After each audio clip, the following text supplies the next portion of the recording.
Muy buenas noches, bienvenidos a Noticias 22. Como siempre, es un placer saludarlos este jueves.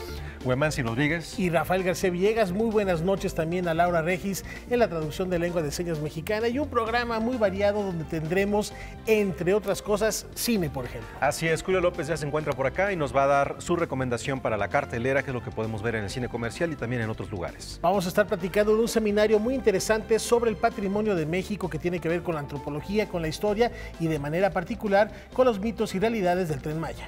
Y también nos vamos a ir hasta Alemania para conocer un lugar verdaderamente maravilloso, tiene que ver con libros, pero también una ciudad con mucha historia musical.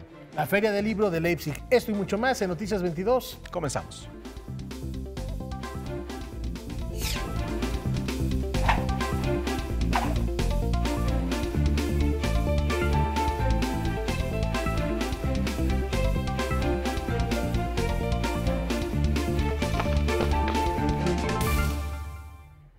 Comenzamos con ópera. Rafael, amigos, recordarán que no solamente estamos en una nueva administración, sino que hace unos meses hablamos de lo que fue la propuesta de esta nueva administración de ópera. Comenzamos con Fausto, que lo tuvimos aquí en Noticias 22, una ópera atril con características muy particulares porque tiene cosas complejas para llevar a escena y además fue diseñada también para cantarse en atril.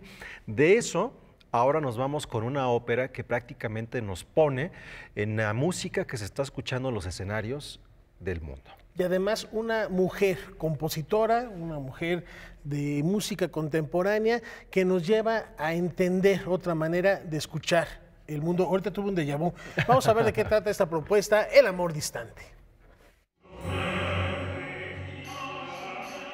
Ambientada en el siglo XII en el reino de Aquitania, después de haber vivido la vida, un rey se pregunta si existe el amor verdadero.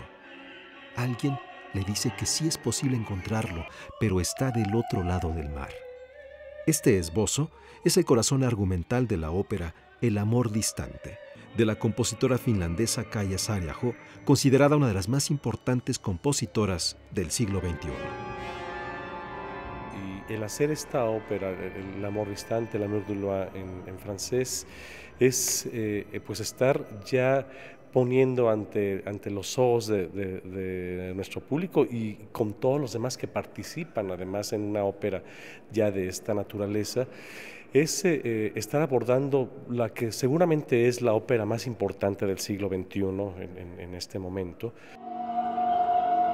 Pues esta es una obra que contiene una gran cantidad de componentes electrónicos, así lo concibió Kaija Saariaho en su partitura. Lo interesante es que lo estamos viendo desde el siglo XXI, con estos sonidos, con esta búsqueda de un lenguaje que la autora logra, me parece de manera muy, muy interesante, crear esta simbiosis entre la poesía, a la cual es muy fiel todo el texto, pero también con toda la orquestación y con toda la forma en general en que usa a todos los elementos sonoros de los que echa manos, incluyendo la electrónica.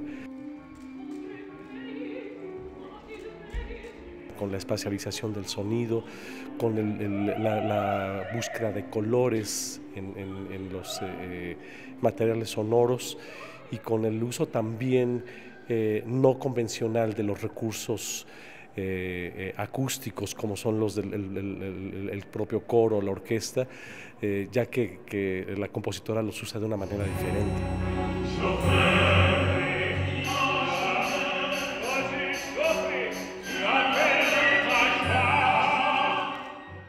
Me parece acertadísima la propuesta escenográfica de Jorge Ballina. Tiene absolutamente todo que ver con el lenguaje musical y con el texto de la obra. La ópera El amor distante de Kaija Saariaho tiene estreno en Latinoamérica en el Palacio de Bellas Artes con 4 funciones, domingo 31 de marzo y martes 2, jueves 4 y domingo 7 de abril.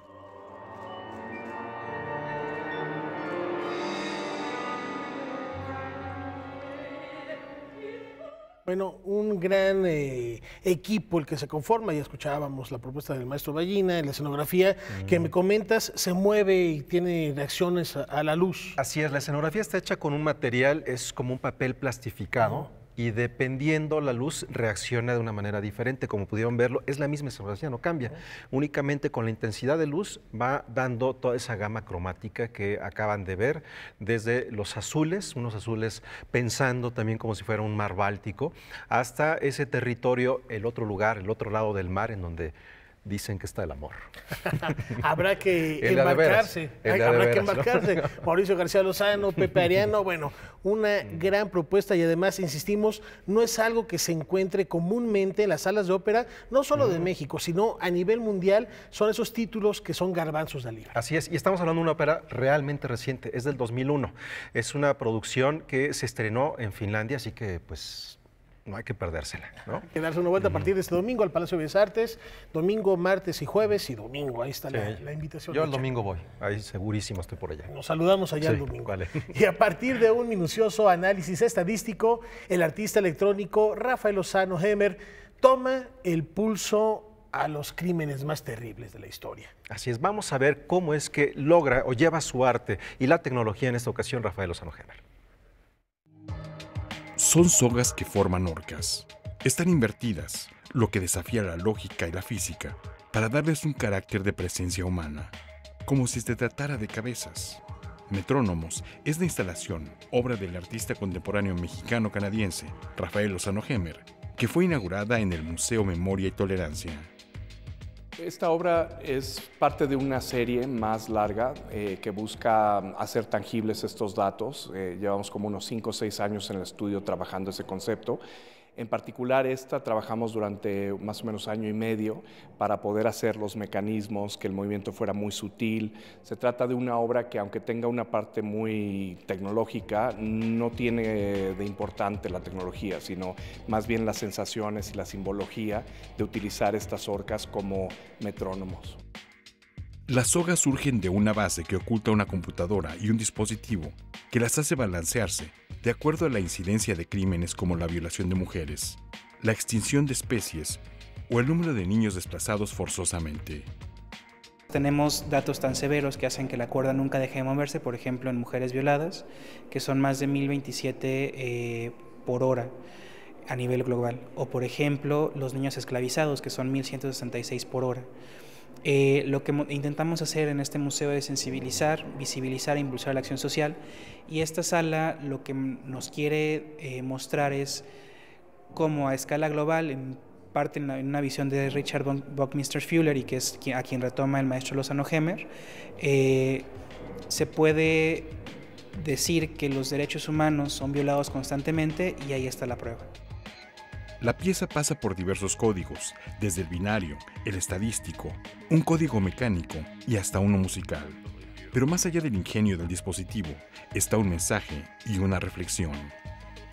A nivel plástico, esta obra funciona como una utilización de una simbología que es muy fuerte, de tortura, de suicidio, de infamia, y luego como que la invierte, ¿no? Intentamos que utilicemos el método del metrónomo para marcar los ritmos de estas estadísticas y hacer de alguna forma que haya una relación antropomórfica. Las orcas son casi personajes, casi tienen una cabeza cada una, casi tienen una relación de escala 1 a 1 con el visitante, y eso yo creo que lo que busca es una especie de intimidad. La instalación Metrónomos fue posible con el apoyo de la Embajada de Canadá en México. Periódicamente se le instalarán estadísticas nuevas. Metrónomos estará permanentemente en el Museo Memoria y Tolerancia. Noticias 22, Víctor Gaspar. Vaya que es estremecedor si consideramos todos estos elementos que utiliza Rafael para darle movimiento a estas esculturas. Para poner un parámetro, son diferentes organizaciones no gubernamentales, ONGs en el mundo, que dicen que en este momento tenemos cerca de 22 millones de personas viviendo en esclavitud, ya sea por trabajos forzados o por trata. Ese es el nivel que tenemos ahora la humanidad cuando se supone que la esclavitud está abolida en los países del mundo. Esa es la realidad que tenemos. Así que no estamos en los mejores momentos del humanismo y es terrible si pensamos 22 millones de personas, prácticamente la Ciudad de México en un día con trabajo, o la mitad de España es lo que está en esclavitud en el mundo. Y con el anhelo y con el deseo que con este mensaje algún día estos péndulos dejen de oscilar. Es momento de hacer una brevísima pausa. Al volver, ya está aquí Wolfi Cotton para platicar de nuestro patrimonio. No se vayan.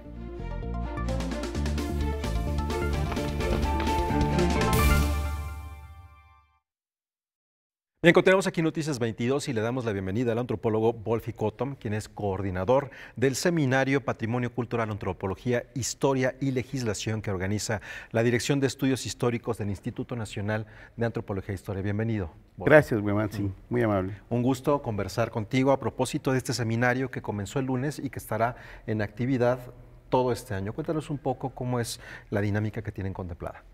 Gracias por la oportunidad. El seminario es un espacio académico que tiene prácticamente ya una década y que se aboca a discutir los temas de mayor trascendencia que tienen que ver con el patrimonio, en general con el patrimonio cultural de este país, pero en particular con todo aquello que es responsabilidad del Estado proteger, ¿no? Entonces, empieza prácticamente todos los años sus trabajos en el mes de marzo y se sigue a lo largo de todo el año. El seminario trabaja de dos maneras. Tiene sesiones cerradas que las realiza con los integrantes que conforman el equipo permanente, digamos, del seminario, donde hay historiadores, restauradores. Ahora está con nosotros la licenciada Gabriela Durán, por ejemplo, que es gestora, integra, digamos, arqueólogos, es decir, es diverso. Esas son las sesiones cerradas donde hay discusión teórica, donde hay discusión de textos, de iniciativas de ley, de todo aquello que conforma esta dinámica.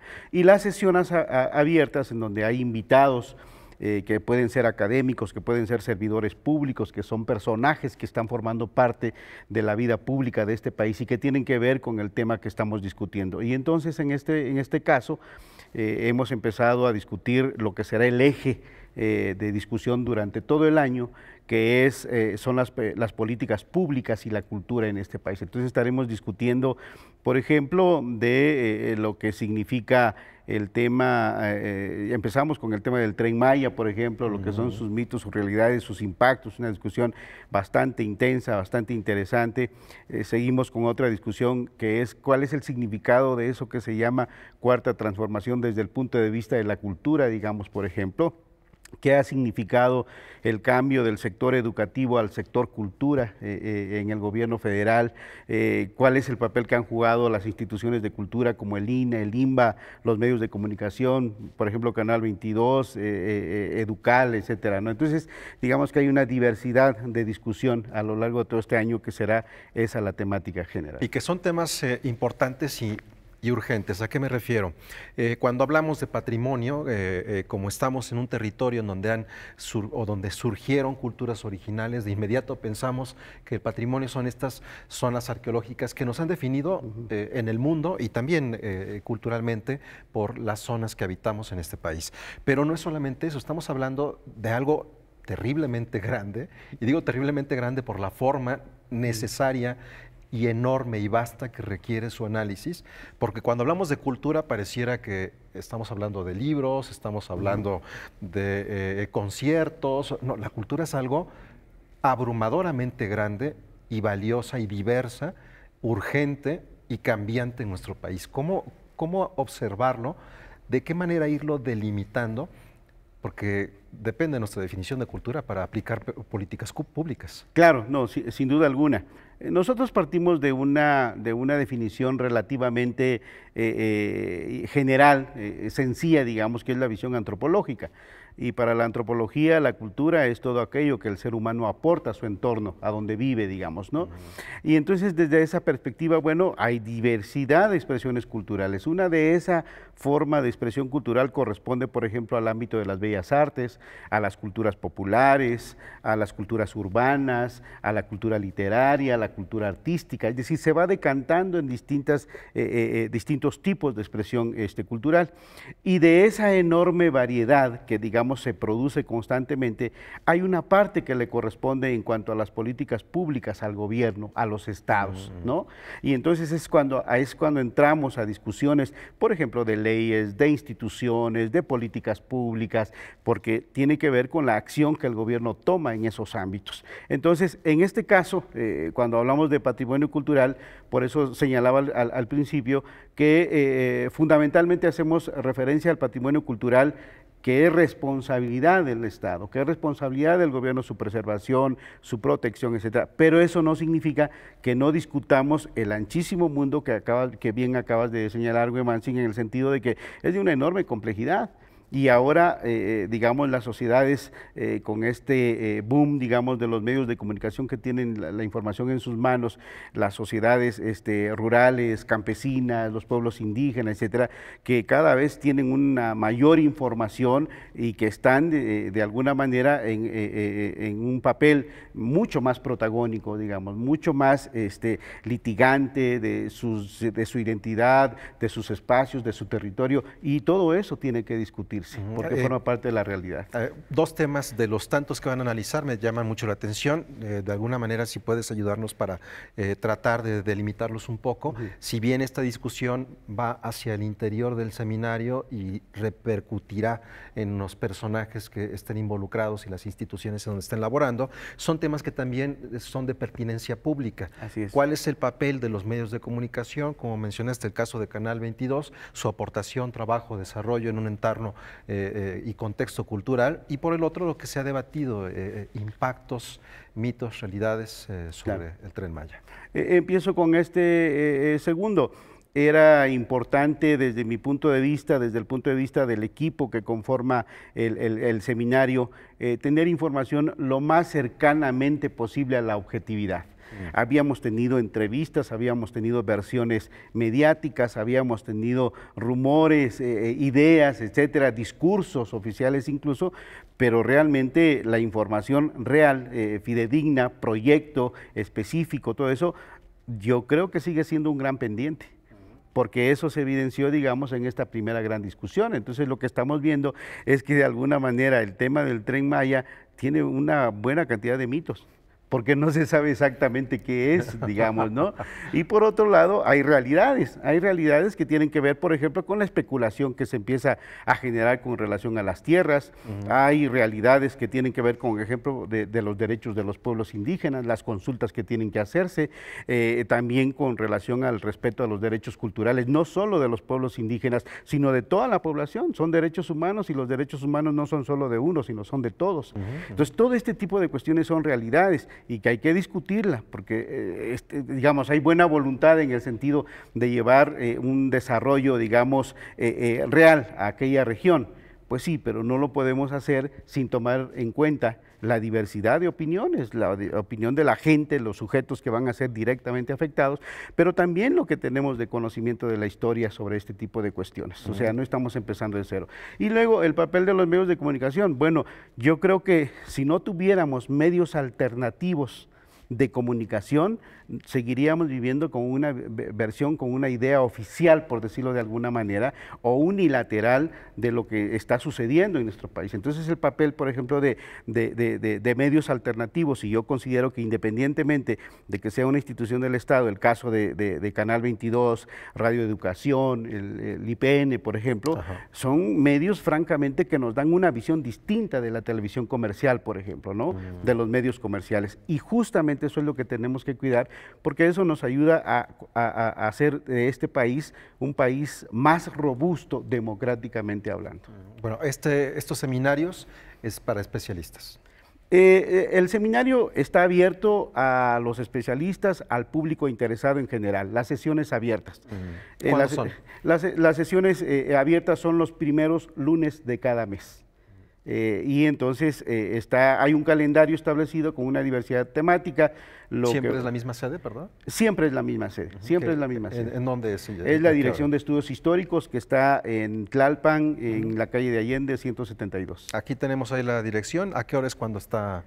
Los seminarios normalmente tienen un horario de 10 a 14 horas, 14:30 horas. Perfecto. Bueno, me parece importante señalar esto por cualquier interesado que desee también sumarse y estar presente en estas discusiones que son las discusiones de hoy. Claro, ¿no? Claro, sí, es correcto. Y estamos en ese sentido comprometidos justamente en ayudar, en coadyuvar a que nuestro país, que es visto en muchos otros países como vanguardia en estos temas culturales, lo siga haciendo.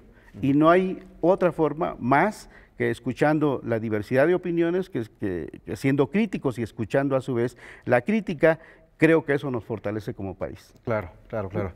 No recuerdo si era Gracián que decía que la persona inteligente es la que se rodea de las personas que le dicen cuando no está haciendo bien las cosas. Sí, sí, es correcto, de acuerdo. Y estamos entonces justamente en esa disposición para contribuir desde el punto de vista de la academia, e incluso no solo de la academia, y como se diría en algún momento, aún con nuestros baños de pueblo, ayudando a seguir construyendo este país. Perfecto. Wolfi, muchísimas gracias por acompañarnos y por esta invitación al seminario. Al contrario, Huemanchi, muchas gracias a ustedes. Gracias. Momento de hacer una pausa, tenemos mucho más al regresar aquí en Noticias 22.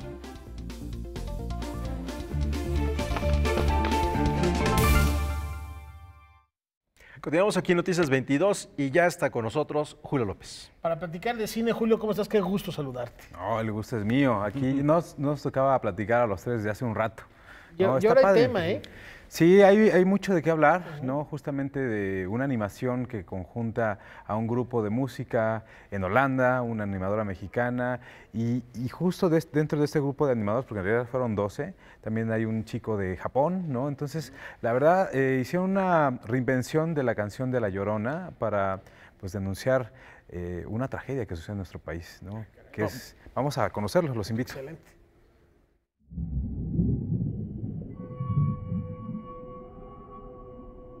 El proyecto La Llorona surgió como una pequeña colaboración entre un grupo holandés, un escritor mexicano y una cineasta.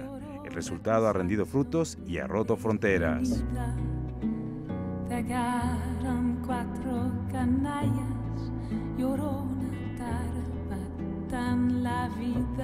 Para mí, La Llorona es una canción muy bonita y mexicana. Y yo no conocía este problema de los feminicidios en México, no lo sabía. En Holanda no hablamos sobre esto. Y cuando me dijo Cintia Martínez que en México es un problema muy grande, queríamos hacer algo internacional. Surge esta inquietud de hacer también la denuncia de los feminicidios en México, teniendo la letra de Pedro Miguel, el periodista, escritor mexicano, y pues me ocurre que estaría muy bonito acompañarla de algo que entrara visualmente directamente, ¿no? a las personas, cosa que nos ha dado muy buenos resultados, y pues ahí surgió la idea. Ay, de mi Llorona, Llorona, mi niñita mexiquense, te fuiste para la... Este es un proyecto multidisciplinario que además sumó a la propuesta animación y cine. El resultado es sorprendente. Durante 6 meses, la cineasta Adriana Ronquillo trabajó con 12 artistas para crear el concepto visual del sencillo.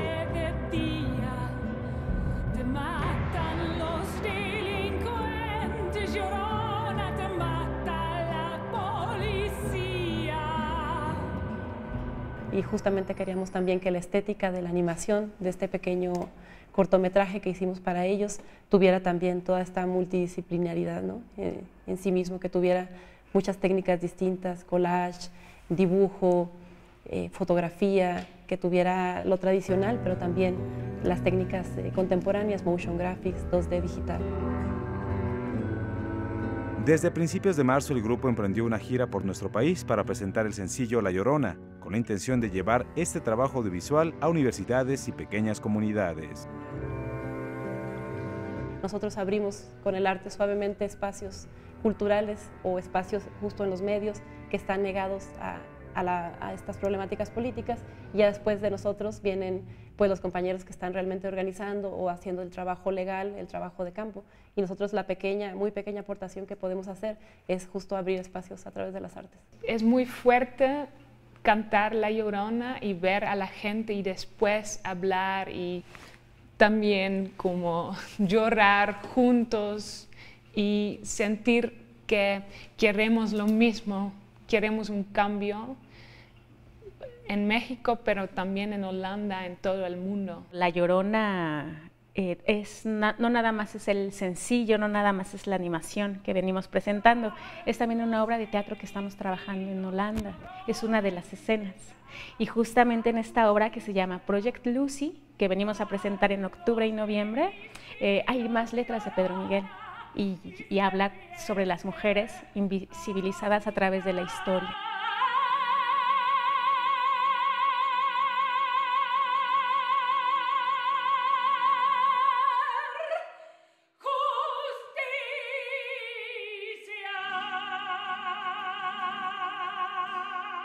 Ahora buscan que el cortometraje La Llorona participe en diferentes festivales internacionales, pero mientras eso ocurre, se puede ver en las redes sociales de Snow Apple. Noticias 22, Julio López.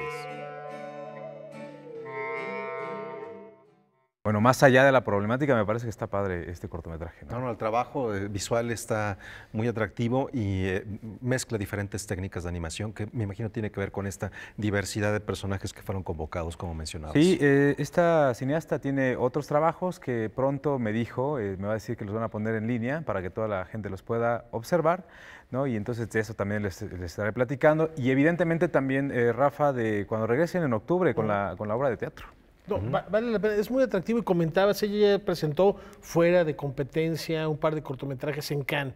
Sí, entonces ya es un justamente estos territorio los trabajos son los que van a soltar próximamente en las redes sociales, ¿no? O en alguna plataforma para que la gente los pueda ver. Y algo, el llamado para borrar fronteras y hacer de este un tema común, porque no es una cuestión, desgraciadamente, que solo sucede en México, sucede en varias partes del mundo, y ahí está las artes en general, conjugándose, fusionándose para hacer esta reflexión.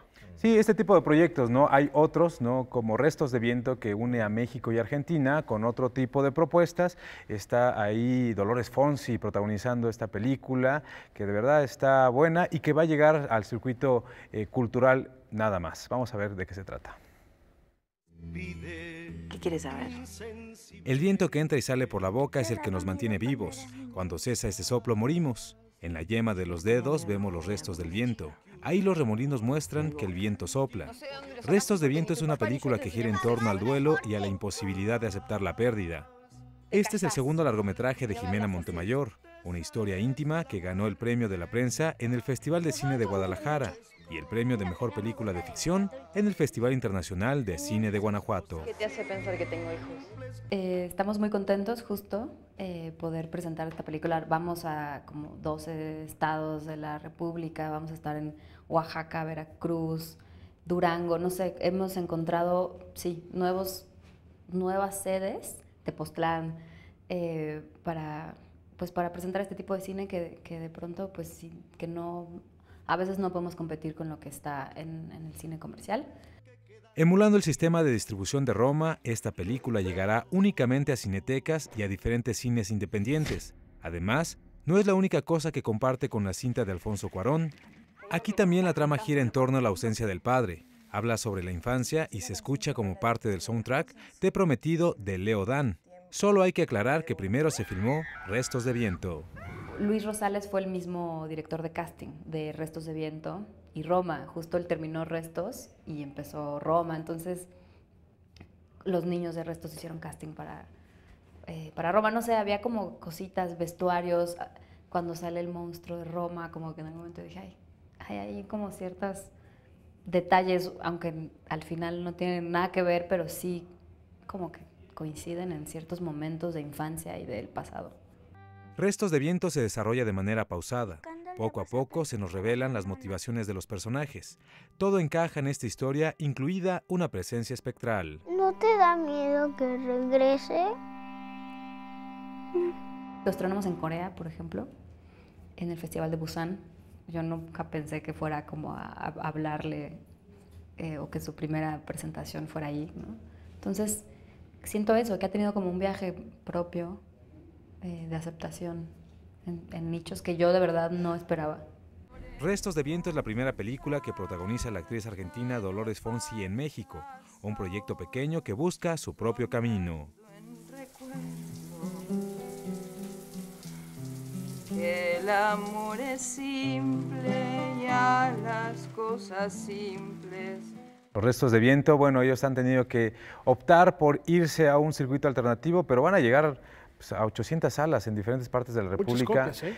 Sí, van a tener 30 copias que van a estar circulando por estos meses y me parece que también es una buena opción. El camino obviamente lo abrió la película de Roma y lo están siguiendo otros para que sus películas lleguen, porque de verdad es complicadísimo. Ahorita vamos a hablar justo de otra película que ha tardado por lo menos 4 años en llegar. Tú y yo la conocemos bastante bien desde el proceso de casi escritura de guión. Y bueno, llega casi 4 años y medio después a la cartelera. Pero antes vamos a hablar del Ecofilm Festival, que ya también abrió su convocatoria y que, como su nombre lo dice, pues está comprometido con el medio ambiente. Luego de 9 años, el Festival de Cortometrajes Ambientales Ecofilm Festival, impulsado por la Fundación Hombre Naturaleza, se ha consolidado como un encuentro cinematográfico, pero sobre todo como un movimiento de cambio social. Es como una reacción en cadena increíble y esto es lo más bonito que te puede ocurrir cuando tú tienes un concepto para llevar conciencia, porque de esto se trata el Ecofilm Festival, no es otra cosa, es llevar conciencia de las cosas que podemos hacer y de las cosas que están mal hechas, de lo que estamos destrozando y lo que podemos retomar. Y si el ser humano rompe, pues el ser humano tiene que rehacer, ¿no? La idea es que a partir de las historias que aquí se presentan se logre abrir el debate, dar visibilidad a problemáticas de actualidad o presentar una visión diferente de los proyectos que ya están en curso, como el desarrollo del Tren Maya, que recorrerá 1.500 kilómetros, lo que supone una considerable destrucción de selva y manglar.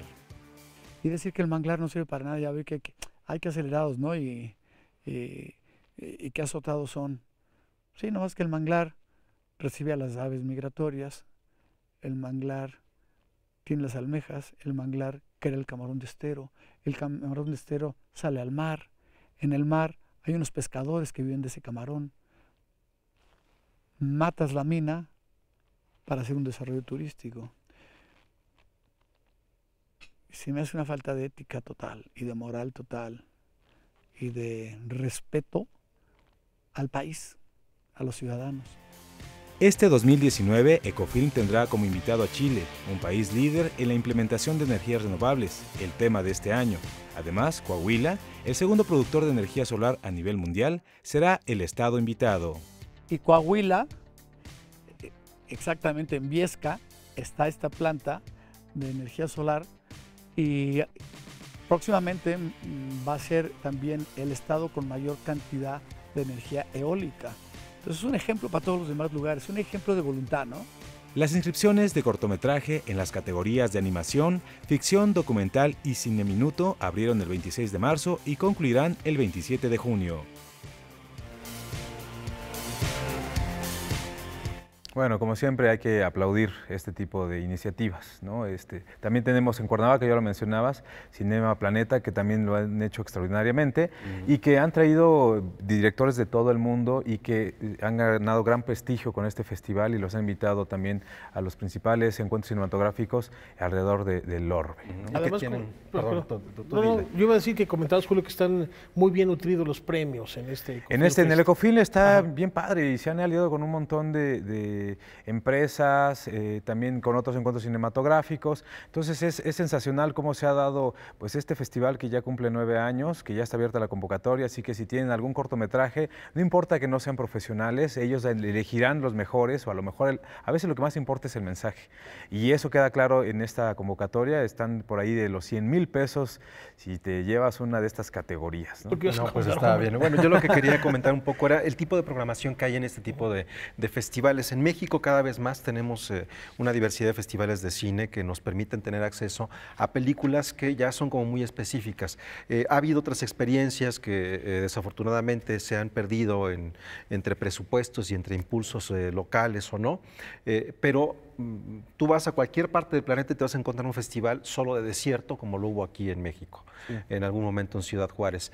Cine de montaña, cine ecológico, entonces ya se va definiendo cada vez más el tipo de perfiles que va teniendo, y sí hay una diferencia entre este festival y Cinema Planeta y Ecofilm Fest, ¿no? Sí, digamos que el Cinema Planeta es más guerrillero, ¿no? Busca justo mucho más el contacto con el público y educar, ¿no? A través del cine, y eso es importantísimo. Hacen unos proyectos interesantísimos como de plantar, reforestar algunas zonas, ¿no? Es muy padre. Este tiene otras características, pero es mucho más mediático, ¿no? Entonces llega a más personas. Y los premios están mejor. Y descubrir que además Coahuila tiene la segunda planta más importante de generación de energía solar, ahí está también un aporte, y que se cuide la chica de humo por la ecología, ¿no? Por la ecología, así es. ¿Qué más tenemos, Julio? Pues les comentaba hace rato que vamos a hablar de una película que se llama Bruma. Hace unos 4 años en el Festival Internacional de Cine de Guadalajara platicábamos con Max Zunino sobre este proyecto que estaba escribiendo y terminando, y bueno, 4 años después llega a la cartelera comercial. Creo que debería decirle a Agustín. Estabas hablando de cortar con él. No, es que no sé qué hacer, esto es lo que pasa. El estreno comercial de Bruma tardó 4 años en concretarse, pero llega en el momento justo, cuando el tema del acoso y discriminación contra la mujer toman fuerza en redes sociales, cuando la violencia de género ha alcanzado límites inimaginables y cuando se plantea la legalización del aborto.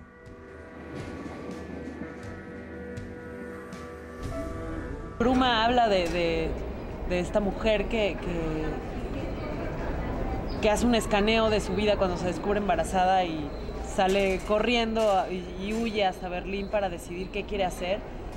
Y qué quiere hacer en muchos planos, ¿no? Uno, quién quiere ser como mujer, cómo quiere construirse, si le gusta lo que ha estado haciendo, las relaciones amorosas, familiares, laborales que tiene.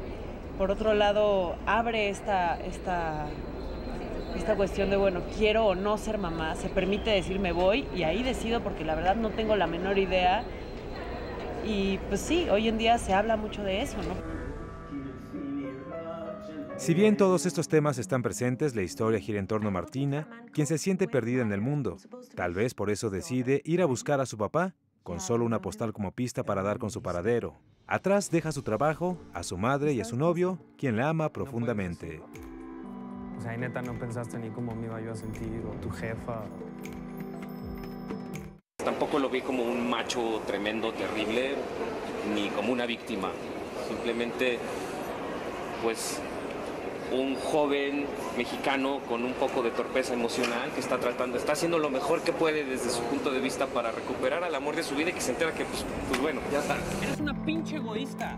Toda la vida te la pasas corriendo, huyendo, por eso chingados te fuiste. Bruma es el segundo largometraje del director Max Zunino, un proyecto que se gestó con bastante rapidez. La idea surgió cuando el director escribía otra historia en Alemania. Luego, junto con Sofía Espinosa, crearon el argumento y finalmente se unió el actor César Ramos.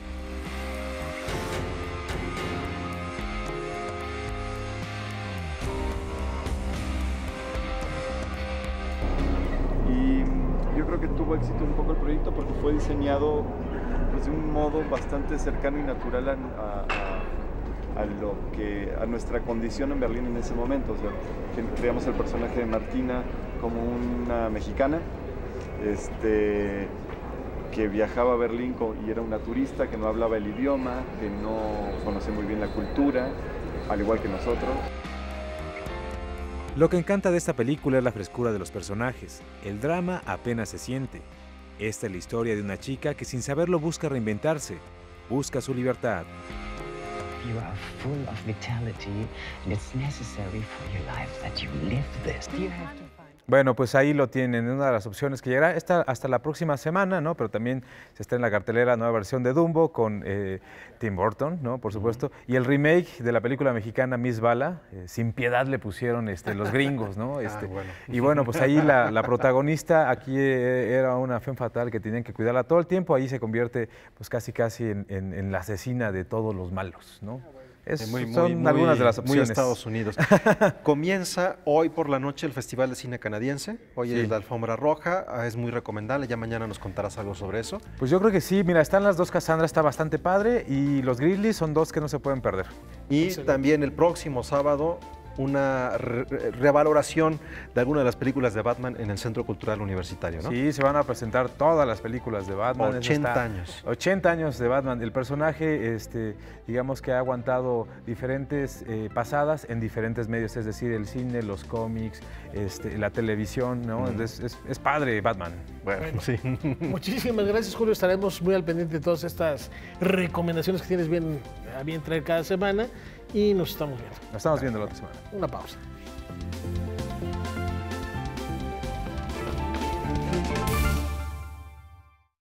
Y como lo anticipábamos, es momento de viajar a Alemania. Se lleva ya un encuentro editorial verdaderamente fascinante. Y para platicarnos al respecto, siempre es un placer saludar a Juliana González, corresponsal de la Deutsche Welle, quien nos platica cómo la primavera alemana reúne a los amantes de la literatura. Mi querida Juliana, ¿cómo estás? Muy buenas noches. Platícanos cómo se vive la Feria de Leipzig. Buenas noches. ¿Qué tal, amigos de Canal 22? Es un gusto saludarlos. Esta feria fascina a los visitantes no solo por la impactante arquitectura de su recinto, sino por el variado programa cultural con más de 3.600 lecturas en paralelo. Y esta feria está dedicada al público, lo que marca una diferencia frente a la otra importante feria alemana del libro, la de Frankfurt. Pero al igual que allá, aquí también se dan cita escritores, traductores, editores, diseñadores e ilustradores de libros de todo el mundo. La Feria de Leipzig es ante todo una plataforma para escritores de los países de Europa Central y Oriental, es decir, desde Alemania hacia el oriente del continente. Así que los amantes de la literatura alemana y de países como República Checa, invitado especial este año, pero también de Rusia, Ucrania, Polonia o Hungría, por nombrar algunos ejemplos, encuentran aquí interesantes novedades editoriales traducidas al alemán. Una gran tradición editorial, pero platícanos cuáles son los principales atractivos de esta feria.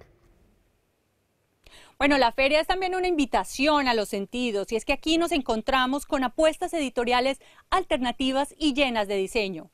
Por ejemplo, este año el reconocimiento al mejor diseño de libro del mundo fue otorgado a Antiguos Oficios de Jiangsu, una publicación para la que una editorial china usó papel que sirve para fabricar envoltorios de comidas e imprimió imágenes que dan cuenta de la vida de artesanos de antiguos oficios. Leipzig otorga también otro importante premio y es el llamado Premio al Entendimiento Europeo, dotado con 20.000 euros. Este año el galardón lo recibió la periodista ruso-estadounidense Masha Gessen con su obra El futuro es historia, Rusia y el regreso del totalitarismo. Aquí la periodista hace un retrato de la sociedad actual rusa a través de las historias de 4 jóvenes. Es un viaje en el tiempo entre una Rusia que ganó su democracia, pero que sucumbió antes de conseguirla completamente. La obra ya se encuentra traducida al español. Oye, Juliana, y la pregunta obligada, ¿qué onda con Latinoamérica este año? Bueno, realmente son escasas. Recordemos que ante todo se trata de una feria para el mercado alemán y que apenas se abre paso entre países al occidente de Alemania. Sin embargo, en esta edición podemos mencionar que estuvo presente una pequeña editorial alemana especializada en poesías y microrrelatos latinoamericanos. Esta editorial, Hochroth, presentó una compilación poética llamada Aún nos queda la casa, poesía de Venezuela, con trabajos de 17 poetas venezolanos. Con esta información me despido desde el canal internacional DW Deutsche Welle en Berlín. Soy Juliana González y volvemos la próxima semana con más temas culturales europeos. Estaremos al pendiente, Juliana, muchísimas gracias. Y bueno, interesante lo que comenta mi estimado Weman, sobre todo con esta relación que hay con la feria de Frankfurt, que es también muy importante allá en Alemania, y que bueno, no es competencia, pero sí es un complemento muy atractivo. Así es, complemento justamente porque, como mencionaba Frankfurt, me ha tocado estar allí en alguna ocasión, solamente un día de todos los que tiene la feria abre sus puertas al público. Es decir, están literalmente en ese lugar es donde se decide qué tipo de derechos, de qué tipo de libros se van a leer en el resto del planeta en Occidente, por ponerlo de alguna manera. Bueno, y en el caso de Leipzig, pues es un contacto mucho directo, más cercano al tipo de ferias que nosotros conocemos aquí. No, y la tradición germana literaria es verdaderamente vasta, riquísima, completa. Entonces ahí está la invitación a quienes nos ven en nuestra señal internacional o en internet de darse una vuelta a Leipzig y celebrar esta fiesta. Pues me puedo ir, ¿no? Vamos, ¿no? Sí, Vamos, todavía llegamos. Pero tenemos información de otra índole. Anoche concluyó el Foro de Políticas Culturales en México, celebrado durante el mes en la sede de la Fundación Elena Poniatowska. En abril del año pasado, las autoridades federales entregaron en comodato el inmueble que ocuparía la Fundación Elena Poniatowska. Hasta ahora han realizado conferencias, cursos, coloquios, exposiciones, presentaciones de libros y proyección de películas. Sin embargo, sus actividades tendrán que ser disminuidas. Así lo anunció Felipe Aro Poniatowska. Ahorita vamos a bajar mucho las actividades de la Fundación, mucho porque la Fundación hasta el día de hoy no tenemos un presupuesto claro, no hemos recibido un apoyo para mantener el ritmo que llevábamos, ¿no? Tenemos prácticamente 9 meses abiertos y en estos 9 meses hemos hecho más de 70 eventos, más de 30 funciones gratis de cine. Hicimos la mesa redonda o el foro sobre periodismo, sobre el 68, y este es el tercer foro que hacemos, que es el Foro de Políticas Culturales. Hemos buscado a las instancias, tanto locales como federales, siempre nos han dicho sí, los vamos a apoyar, pero este apoyo, por ahora y por todo el movimiento que está teniendo el país, no somos únicamente la Fundación Elena Poniatowska, es el país entero que se está reconstruyendo, que se está regenerando, y lo entendemos muy bien. Los recursos, desgraciadamente, al día de hoy no nos han llegado, ¿no? José Alfonso Suárez, del Real Secretario de Cultura de la Ciudad de México, anunció que continuarán apoyando a la Fundación, localizada en el 105 de la calle de José Martí en la colonia Escandón. Tenemos un presupuesto mensual más o menos como de 400,000 pesos, ¿no? Es el presupuesto idóneo que necesitaríamos para funcionar, ¿no? Para funcionar en todos estos proyectos que estamos realizando, pero sí necesitaremos un presupuesto extra. La Fundación el día de hoy no cierra, ¿no? El día de hoy no va a cerrar la Fundación Elena Poniatowska, ¿no? Pero sí pedimos a la sociedad civil, a las empresas, que si les interesa la cultura, nos apoyen, ¿no? Somos una fundación que estamos cumpliendo y que queremos seguir cumpliendo. No, la Fundación en este momento no cierra. Este anuncio se realizó en el marco de la última mesa del Foro Políticas Culturales en México. María Concepción Landa, secretaria de Cultura del Estado de Chihuahua, habló sobre las acciones que se realizan en el Estado. Ingrid Zucaer pidió más apoyo para el arte contemporáneo creado por los pueblos originarios. Estamos pensando en poner extensiones de la fonoteca, es decir, equipo para contactar, consultar el acervo de la fonoteca en los 17 institutos de México en el exterior, es lo que estamos ahorita planteando, y por lo menos en alguna de las ciudades, en alguna institución de cada uno de los estados. José Alfonso Suárez, del Real Secretario de Cultura de la Ciudad de México, destacó el trabajo que se está haciendo con las comunidades de la ciudad, y Pablo Espinosa, editor de Cultura de la Jornada, pidió mayor claridad en la política cultural. Me preocupa que sigo viendo a los gobiernos entrantes y salientes hacer ocurrencias, hacer lo contrario de lo que sería una política cultural. Suelen llamar política cultural a lo que sus convicciones dictan, o sus gustos, o su manera de ver el mundo. De vivir ahora las ideas de Vasconcelos no es mala idea, pero vivimos un momento histórico distinto. Me pregunto entonces, ¿cuál política cultural? Y esta antinomia entre Colonia Condesa contra Milpa Cultural no nos lleva a ninguna parte. Con información de Alberto Aranda, Noticias 22. Bueno, ya veremos qué es lo que ocurre y cómo se va desarrollando el tema del presupuesto, los presupuestos, no solamente para esta fundación, sino para cantidades enormes de trabajos que se han desarrollado por mucho tiempo en materia de cultura. Ayer comentábamos sobre esa alternativa del Foro Shakespeare que cambia la interacción con el público precisamente para ir rescatando sus espacios culturales y poderles dar nuevos bríos. Habrá que repensar, replantearse la manera de cómo sociedad civil interactuar con estos recintos para mantenerlos vivos. Y bueno, ya que hablas del Foro Shakespeare, ¿qué te parece si continuamos con teatro? Me encanta la idea y la pregunta, ¿cuántas veces les ha pasado compartir la cama con un desconocido?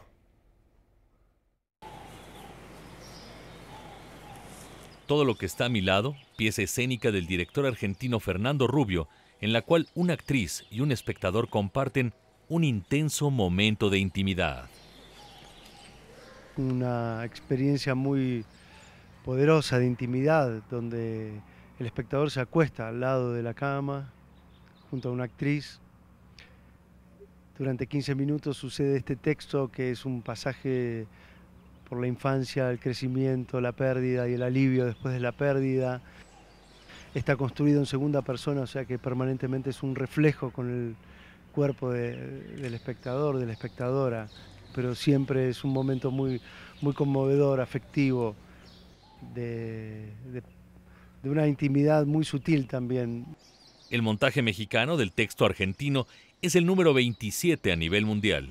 Este montaje se ha hecho en Corea del Sur con gente que no está acostumbrada ni siquiera a tocarse entre sí, mucho menos a veces a mirarse a los ojos con tanta naturalidad. Entonces la idiosincrasia de cada lugar, el paisaje de cada lugar, las condiciones climáticas de cada lugar son todos impactos dentro de la obra que no solamente hablan del lugar, sino también hablan de las posibilidades de la obra y de las posibilidades que tenemos de construir otro tipo de relaciones. La pieza busca la reflexión sobre la experiencia en todas sus posibilidades, estéticas, conceptuales, urbanas y relacionales. Un pasaje por diferentes momentos de la vida que en una construcción universal del texto permite hacer referencia a la infancia, al crecimiento, a la pérdida y al alivio, y esa posibilidad que aparece en la historia de cualquier persona, no importa la edad que tenga, puede haber vivido ese círculo en un momento de la vida o en toda la vida.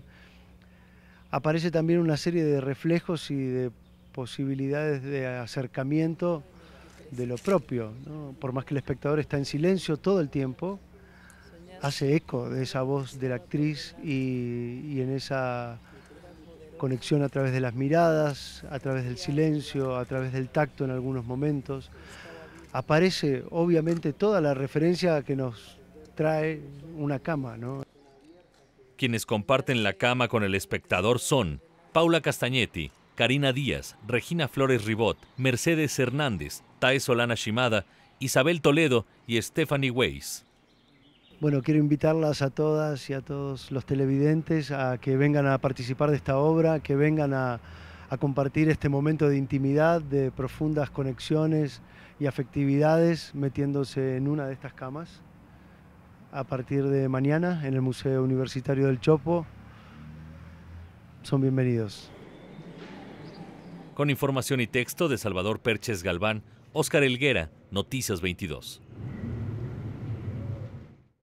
Bueno, y después de ver estas camas compartidas, nos despedimos nosotros con música, Rafael. Así es, recordando y celebrando el cumpleaños 77 de uno de los grandes bajos cantantes oriundo de Estados Unidos, Sam Raimi, que, bueno, dicho sea de paso, uno de los grandes intérpretes de roles mozartianos, wagnerianos, que escribieron mucho para este tipo de cuerda, la voz más grave del registro varonil. Bueno, con esto los dejamos y nos vemos el día de mañana.